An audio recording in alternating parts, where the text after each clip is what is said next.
Pili nuts for today's video. Galing pa yan ng Erosin, Sorsogon. Pinadala yan ng ate ko kahapon. Nakaraang araw, kahapon lang pala dumating. Parang di natutunaw yung asukal.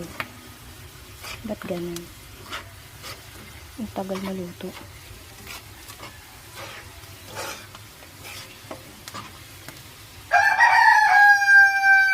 Ayan, siguro matutunan kasi nag-sticky na siya.